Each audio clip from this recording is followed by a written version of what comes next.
6절 말씀부터 10절까지 봅니다. 신약성경 215페이지입니다. 교독합니다. 사도행전 16장 6절. 성령이 아시아에서 말씀을 전하지 못하게 하시거늘 그들이 브리기아와 갈라디아 땅으로 다녀가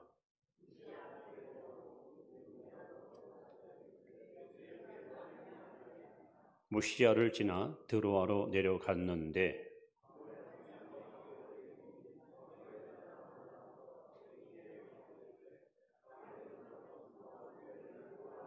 같이 봅니다. 바울이 그 환상을 보았을 때 우리가 곧 마게도냐로 떠나기를 힘쓰니 이는 하나님이 저 사람들에게 복음을 전하라고 우리를 부르신 줄로 인정함이로라. 아멘. 함께 예배드려서 행복합니다.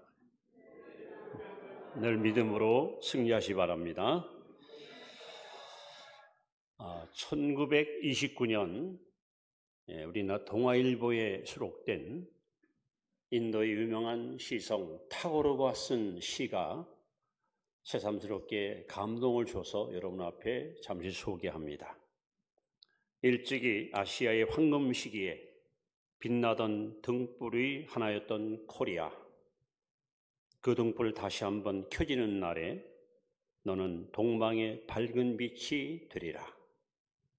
마음에 두려움이 없고 머리는 높이 쳐들린 곳, 지식은 자유스럽고 좁다란 담벽으로 세계가 조각조각 갈라지지 않는 곳, 진실의 깊음 속에서 말씀이 솟아나는 곳, 끊임없는 노력이 완성을 향해 팔 벌리는 곳, 지성의 맑은 흐름이 굳어진 습관의 모래벌판에 길지 않는 곳, 무한히 퍼져나가는 생각과 행동으로 우리들의 마음이 인도되는 곳, 그러한 자유의 천당으로 나의 마음의 조국 코리아여 다시 깨어나소서.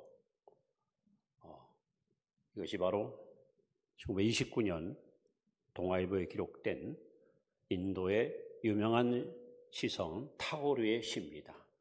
아주 예언적인 시입니다.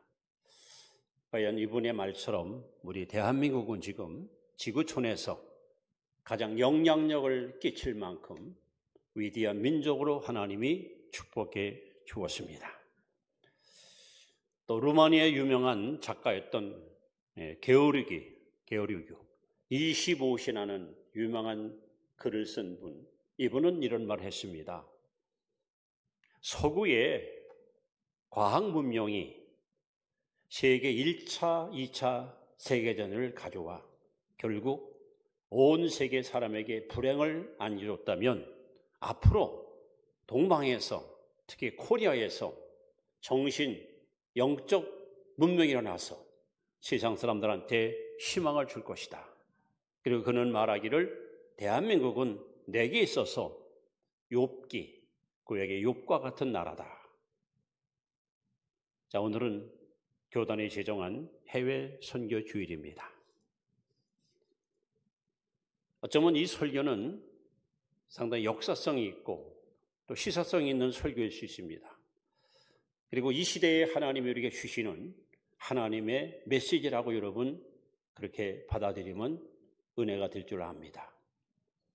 저는 오늘 여러분에게 해외 선교주를 맞이하면서 현재 우리가 처한 현실과 미래의 우리의 모습을 바라보면서 감히 한국교회의 역사적 사명이라는 제목을 가지고 말씀을 증거하려 합니다. 첫 번째 우리가 기억할 것은 첫 번째는 역사의 흐름을 바라보자 합니다. 역사의 흐름을 바라보자. 역사의 흐름이 어디로 흘러가는가? 사람들은 어느 나라든지 훌륭한 지도자가 등장하면 이 사람이 역사를 이끌 것이라고 생각합니다. 그러나 역사라는 그 단어, 히스토리, 그분의 이야기, 여러분 역사의 주인은 하나님이십니다. 우리 민족의 과거도, 우리 민족의 현재도, 우리 민족의 미래도 하나님이 붙들고 계시고 이끄십니다. 더 나아가 아시아도 전 세계도 다 하나님의 손에 있습니다. 여러분, 역사의 시계바늘은 성경대로 흘러가고 있습니다. 이건 거스릴 수가 없어요. 성경대로 역사의 시계바늘은 흘러갑니다. 자, 오늘 본문을 보시면 안디옥 교회에서 파송받은 바울은 1차 선교 여행을 성공적으로 마치고 교회에 와서 보고를 하게 됩니다. 그리고 다시 신라와 함께 2차 세계 선교를 향해서 이제 발걸음을 내딛게 됩니다. 오늘 6절에 보시면 이렇게 써 있습니다. 성령이 아시아에서 말씀을 전하지 못하게 했다. 예수님은 교회를 향해서, 제자를 향해서 이렇게 명령합니다. 마가복음 16장 15절에 보시면 너희는 온 천하에 다니며 만민에게 복음을 전파하라. 예수를 모르는 민족, 복음을 듣지 못한 족속들한테 복음을 전하는 것은 하나님이 가장 기뻐하는 일입니다. 그런데 웬일입니까? 하나님이 아시아 쪽, 특히 아시아 동쪽으로 가려는 바울의 발걸음을 막습니다. 거기 가서 설교하지 마라, 전도하지 마라, 선교하지 마라, 막아요. 그래서 계속 말합니다. 7절에 보시면 가고자 애쓰되 예수의 영이 허락지 아니했다. 지금 바울은 예수를 모르는 민족에게 복음을 전하러 가려고 하는데 성령께서 계속 막는 거예요. 이 당시 세계 정세를 보시면 이 동쪽 아시아 지역에는 불교, 유교, 재래 종교가 급속도로 확산돼서 종교심이 굉장히 깊은 그런 민족이 살고 있었습니다. 반면에 유럽에는 야만족들이 매일 전쟁을 치르고 바다에서는 해적들이 상선을 약탈하고 사람을 죽이는 살생이 끊임없이 일었습니다. 바울은 굉장히 안목이 넓은 사람이었습니다. 우리가 이방 복음을 전할 바에야 저 위험한 지역, 전쟁이 있고 해적이 있는 곳보다는 종교심이 강한 아시아 쪽으로 가서 복음 전하는 것이 훨씬 좋겠다 해서 아시아 쪽으로 가려고 했던 건데 하나님께서 막으시는 거예요. 결국 왜 하나님이 막으실까? 들어와 트로이에서 기도하는 가운데 한밤중에 하나님이 그에게 이렇게 응답을 하십니다. 9절에 보시면 마게도냐 사람 하나가 서서 그에게 이르되 마게도냐로 와서 우리를 도우라. 다시 말하면 아시아로 가지 말고 유럽으로 와라. 여러분, 지금 이 사건은 뭘 말합니까? 2000년 전 만약에 바울 일행이 마음먹은 대로 아시아 쪽으로 왔다라면 세계 문화와 문명이 완전히 뒤바뀝니다. 근데 하나님께서는 하나님의 의도대로, 하나님의 주관대로 바울의 발걸음을 아시아가 아니라 유럽으로 이끌어갑니다. 즉 하나님의 이 구원운동은 지중해에서 일어나가지고 이것이 대서양을 지나서 태평양으로 흘러가도록 이것이 바로 하나님의 섭리였고 계획이었습니다. 여러분, 세계 문화를 한번 잘 보십시오. 이스라엘 민족에서 일어났던 히브리 문화, 이 문화가 헬라 문화가 다시 로마 라틴 문화로, 라틴 문화가 독일 문화로, 독일 문화가 영어권 문화로, 영어권 문화가 한글 문화로 지금 바뀌고 있습니다. 우리는 역사의 흐름을 정확하게 분석할 필요가 있고 꿰뚫어볼 필요가 있습니다. 이 세계, 특히 선교 역사를 보시면 동쪽에서 일어났던 선교운동은 100% 실패했습니다. 즉 중동 지역, 또 인도, 러시아, 그리고 중국, 이 선교는 다 실패했습니다. 하나님의 계획은 동쪽이 아니라 서쪽으로 이렇게 방향을 틀어서 이렇게 하나님의 놀라운 성령운동이 오늘 우리가 살고 있는 한국 땅으로 흘러왔습니다. 결국 하나님은 2000년 전에는 유럽 사람들을 살리기 위해서 바울을 그것으로 보냈고, 오늘 2000년 후, 오늘 21세기 이 시대에는 아시아 영혼을 살리기 위해서 대한민국을 하나님이 선택하시고 한국교회에다가 이 막중한 사명을 부여하신 겁니다. 그러면 여러분, 역사의 흐름을 우리가 정확하게 볼 필요가 있습니다. 우리 하나님이 문을 닫으면 아무도 열 자가 없어요. 또 하나님이 열면 누구도 닫을 수 없습니다. 감히 하나님의 그 엄청난 능력을 누가 가로막을 수 있습니까? 오늘 사도행전 16장 이 본문 말씀은 그야말로 세계 역사의 판도가 바뀌는 획기적인 사건인데, 하나님은 이렇게 성경대로 지금 역사가 흘러가는 것을 우리에게 말씀하고 있습니다. 자, 그렇다면 오늘 두 번째 우리가 반드시 알아야 할 상황이 있습니다. 두 번째, 뭘 알아야 할까? 우리는 한국은 세계 선교의 중심지가 된다는 사실입니다. 여러분 잘 보세요. 예루살렘에 성령이 임했습니다. 교회가 탄생했습니다. 처음에는 120명이 3,000명, 5,000명, 수만 명으로 불어납니다. 이 성령의 불길이 어디로 갑니까? 안디옥으로 옮겨갑니다. 안디옥에서 이 불길이 타올라서 다시 로마로 옮겨갑니다. 그리고 기독교를 300년 동안 박해했던 로마가 함락당하고 기독교 국가로 완전히 뒤바뀝니다. 다시 이 불길이 서바나로 옮겨갑니다. 서바나는 오늘날 포르투갈, 스페인입니다. 미개한 나라들이 선교하고 복음을 접하면서 세계 인류 국가로 북상합니다. 이 불길이 다시 바이킹 우선인 영국으로 옮겨갑니다. 영국은 그야말로 해적들이 난무하던 나라인데 이 복음이 들어가면서 의회 민주주의 국가, 신사의 나라, 의회 정치의 가장 모범적인 국가로 축복을 받습니다. 그리고 영국은 사방이 바다 아닙니까? 전 세계에 성서를 파송하면서 세계 최대 인류 국가로 그렇게 군림하게 됩니다. 게다가 영국의 메리 여왕 때에 박해운동이 일어났고 청교도들이 신앙의 채를 찾아 아메리칸 대륙, 미국으로 옮겨갑니다. 그리고 1884년 4월 5일날 부활절날 언더우드 아펜젤라 이 선교사 가정이 우리나라 제물포 즉 인천항에 도착하면서 대한민국에 선교의 불길이 옮겨오기 시작합니다. 이것이 바로 하나님이 역사하시는 역사의 흐름입니다. 이 선교의 불길이 동이 아니라 서쪽으로 옮겨서 결국 우리 한국 땅까지 왔습니다. 그러면 과연 대한민국은, 과연 한국교회는 과연 선교의 중심지가 될 자격이 있을까요? 있습니다. 100% 있습니다. 근거가 뭘까요? 여러 가지 근거가 있습니다.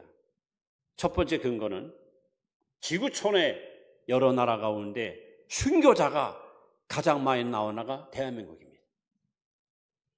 여러분, 로마에서 300년 동안 황제들이 기독교인들을 박해했어요. 그러나 그렇게 많은 순교자가 나오지 않았습니다. 그런데 우리나라에서는 일제 치하에, 그리고 대원군 세국 총리 때, 그리고 이제 6.25 때 제일 많이 나왔습니다. 거의 통계상으로 5만 명이 넘는 사람이 순교했습니다. 이 나라는 함경부터 제도까지 순교의 피가 묻어있는 땅입니다. 이런 나라를 하나님이 사용하지 않을 수 없습니다.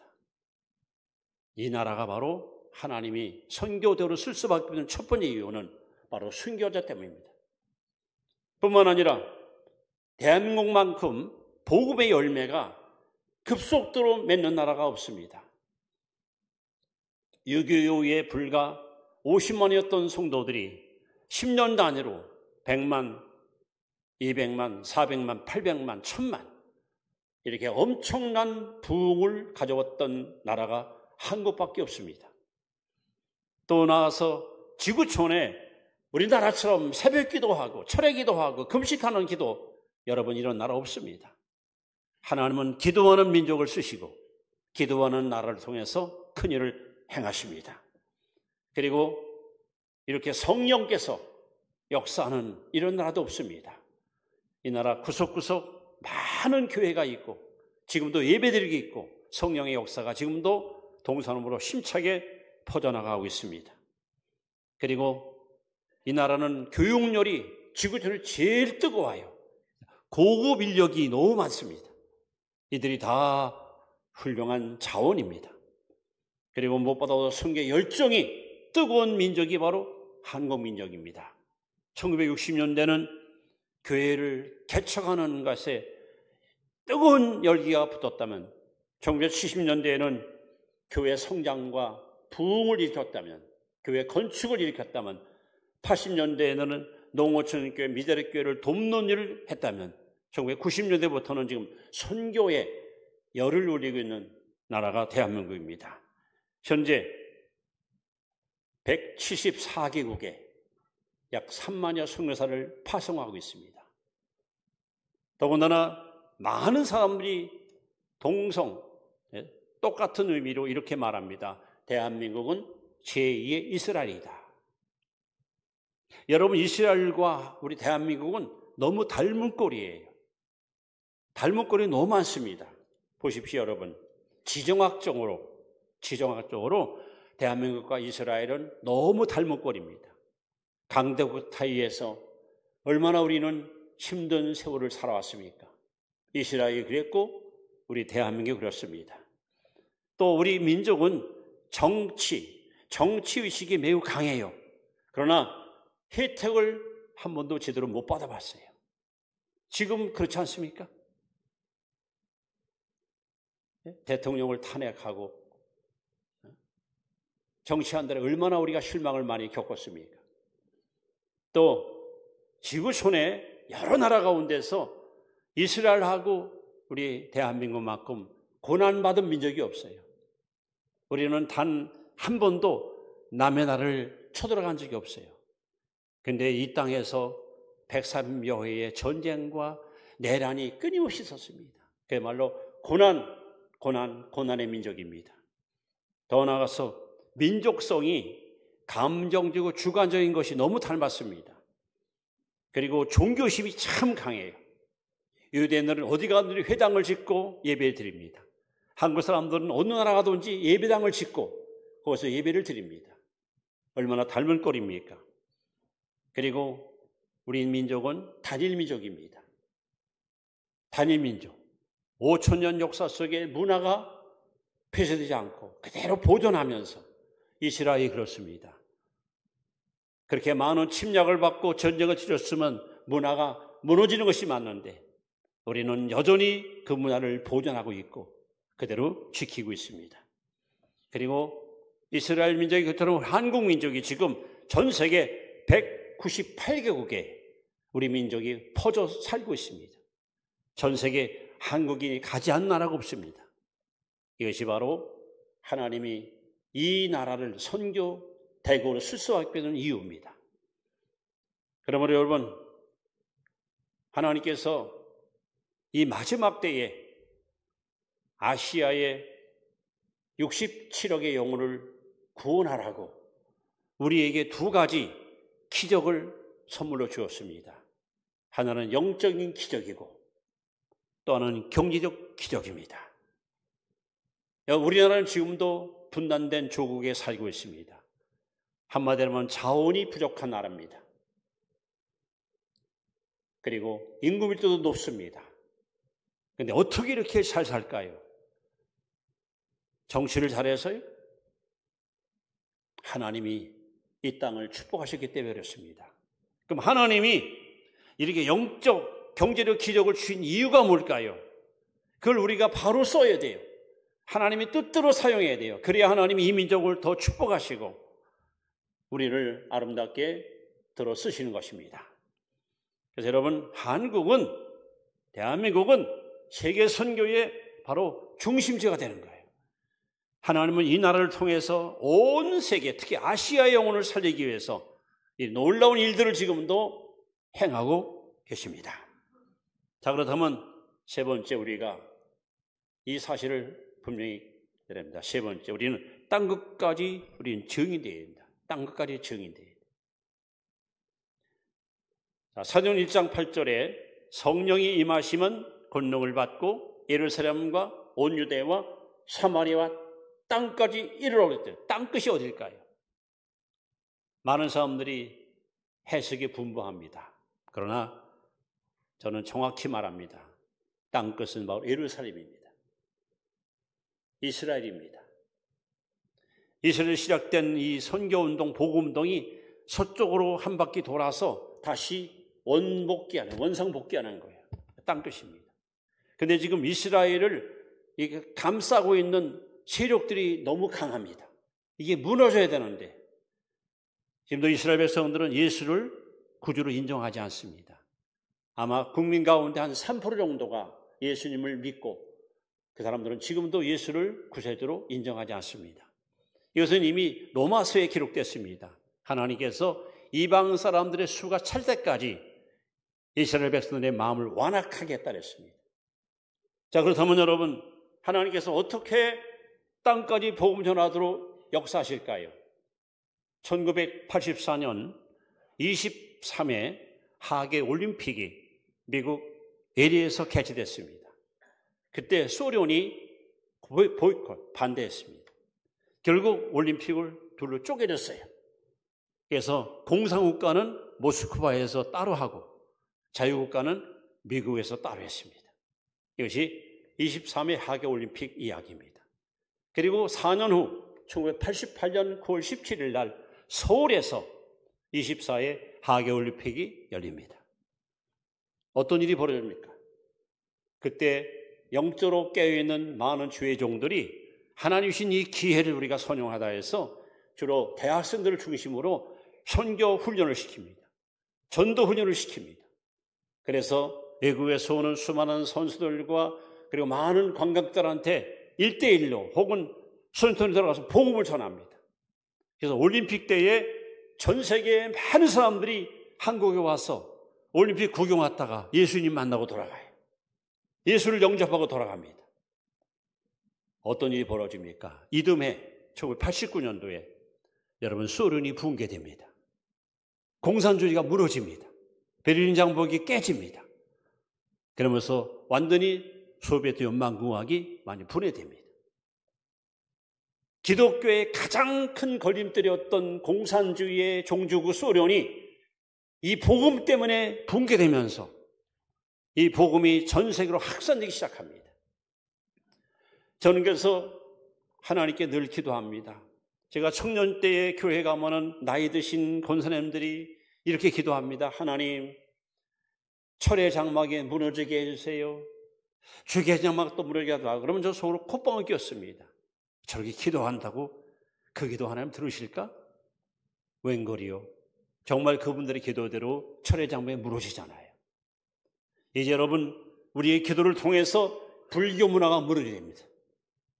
유교 문화가 무너져야 됩니다. 힌두교가 무너져야 됩니다. 그리고 이슬람교가 무너져야 됩니다. 그리고 나야 이 복음이 예루살렘까지 들어갈 수 있습니다.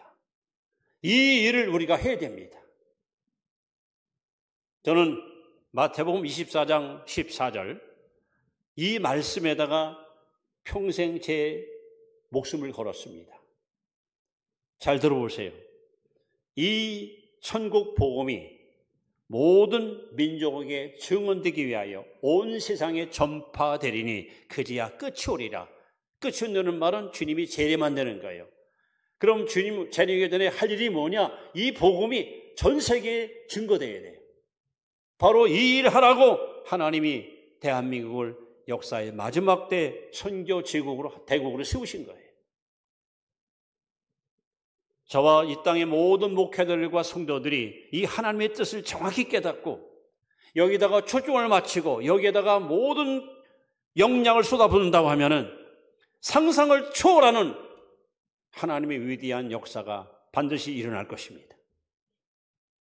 지금은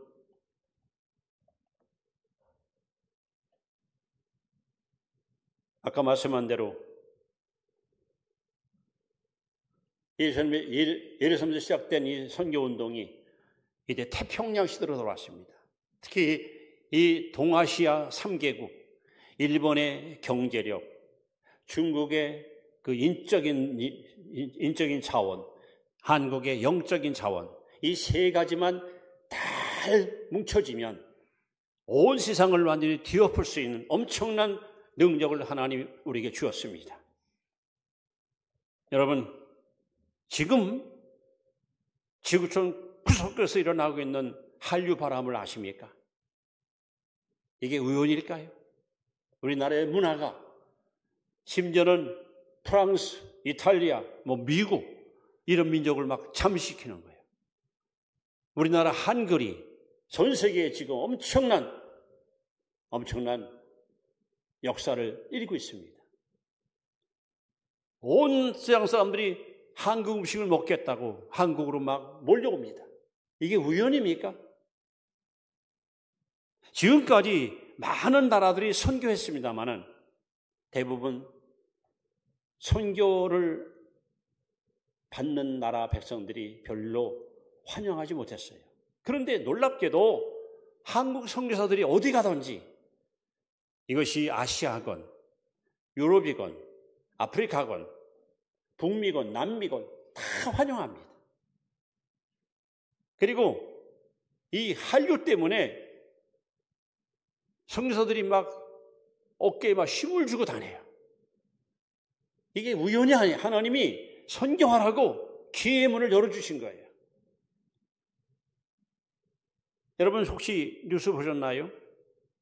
지금 LA의 그 산불 때문에 얼마나 지금 많은 사람들이 어려움을 겪고 있습니다. 그런데 우리 한국 사람들이 그 고난받는 현장에 찾아가서 막 먹거리를 주고 옷을 가져가서 입혀주고 그들을 갖다 막 사랑으로 감싸주고 막 이게 막 전 세계로 보도가 되면서 지구촌에 이런 나라가 어디 있느냐. 무슨 지진이 나거나 사건 나면 그냥 약탈하고 막 훔쳐가는 것이 미국인데 우리는 내 거 안 쓰고 내 거 갖고 와서 그들을 먹여 입혀주고 그러니까 자꾸 하나님이 대한민국의 위상을 높여주고 우리 한국 사람들의 존재 가치를 자꾸 높여주는 거예요. 왜? 선교하라고. 아무리 생각해도 우리가 이렇게 인정받을 때가 있었나요? 이렇게 대우받을 때가 있었나요? 저도 외국에 집회 갔을 때요. 그 나라 사람들이 와서 서로 사인하더래, 사인. 내가 무슨 배우입니까? 그냥 한국말만 들으면 달려와서 막 반가워가지고 막 한국 사람이세요. 이게 우연이 아닙니다. 하나님께서 이 선교의 흐름을 보십시오. 선교하는 나라들은 하나님 반드시 그 문화를 강건하게 세워놨어요. 그게 지금 전 세계 많은 주민들이 한국을 배우려고, 한국 문화를 배우려고, 음식, 무슨 화장, 심지어는 무슨 한국의 라면까지도 말이에요. 여러분, 많은 젊은이들이 노망이 뭔지 아세요? 서울 한강에 가서 라면 먹는 것이 꿈이래. 이게 도대체 이런 일이 어떻게 가능합니까? 앞으로 두고 오십시오, 여러분. 금년에도 내년에도 이 한류의 흐름이 전 세계로 흘러가서 많은 젊은 사람들이 한국을 선호하고 동경하고 왜? 하나님이 선교하라고. 그리고 지금 우리나라에 한 250만 되는 외국인 노동들이 와 있습니다. 이들이 와가지고 여러분 예수님 만나고 자기 나라에 돌아가서 복음 전하잖아요. 하나님이 이 모양 저 모양으로 대한민국을 통해서 수많은 영혼을 살리기 위해서 행하시는 이 놀라운 일들을 바라볼 때마다 참 이 땅에 태어난 것이 전에는 왠지 모르게 열등감이 있었는데 지금은 한국 국민 된 것이 너무 자랑스럽고 당당하고 어디 가든지 한국을 마음껏 피안할 수 있는 그런 시대로 살고 있습니다. 여러분, 우리가 하나님께서 주신 이 선교의 기회를 잘 선용하고 우리가 실천하게 되면 하나님이 보너스로 남북 통일도 선물로 주실 겁니다. 자꾸 악을 행하고 동족 간에 서로 막 피떨리게 싸우고 서로 물어뜯고 핥히고 이러니까 하나님께서 여러분 통일이 지연되는 것이지, 하나님이 이 민족에 주신 그 역사적 사명을 우리가 바로 감당하면 하나님께서는 그래 내가 선물을 주마 하고 남과 북을 하나 되게 하시고, 북한에 있는 자원과 한국의 기술이 접목되면은 이제는 세계 10개국, 9개국이 아니라 아마 세계 인류국가 최고의 국가로 하나님이 이 민족을 들어주실 겁니다. 여러분, 조금도 우리는 기죽을 필요 없어요. 그래서 아까 말씀했지만 역사의 흐름을 우리가 바로 봐야 돼요. 오늘 사도행전 16장은요, 이게 역사의 흐름을 완전히 뒤바꾼 사건이거든요. 그런데 중요한 것은 이 16장에 누가 등장하는가? 루디아라는 여자예요. 이 여자의 기도가 역사를 바꾸는 거예요. 이 여자가 막 복음이 그리웠어요. 예수가 알고 싶었어요. 그래서 하나님 앞에 막 기도하는 거죠. 근데 바울이가 환상한테 보잖아요. 마게도냐로 와서 우리를 도우라. 이 여자의 기도가 세계의 역사의 판도를 바꿨어요. 그렇다면 여기 계신 여러분들이 오늘 주신 말씀을 들고 하나님께 매달려 기도하면은 앞으로 우리 대한민국의 위상이 높을 뿐 아니라 우리 민족을 통해서 아시아의 67억의 영혼들이 구원받는 역사, 지금 이 파송된 선교사들이 가서 사역하지만 앞으로 더 많은 일꾼을 보내고 더 많은 우리가 선교로 후원해서 정말 이 역사의 마지막 때에 이 대한민국은 선교 대국으로 우뚝 서서 하나님 이름을 만방에 높이는 위대한 민족으로 하나님께서 우리 민족을 축복할 줄로 믿습니다. 여러분, 우리 모두가 여기에다가 초점을 맞추고 기도하면서 믿음으로 살아보세요. 여러분, 이 나라 정치 기대하지 마십시오. 우리는 오직 영적인 일, 하나님의 일, 선교하는 일, 여기다가 초점 맞추고 살아갈 때 하나님께서는 영혼이 잘 되는 복, 범사가 잘 되는 복, 강남한 복을 우리에게 풍성히 부어 주실 것입니다. 기도합니다. 하나님, 지금은 영적으로 볼 때 성령께서 역사하시는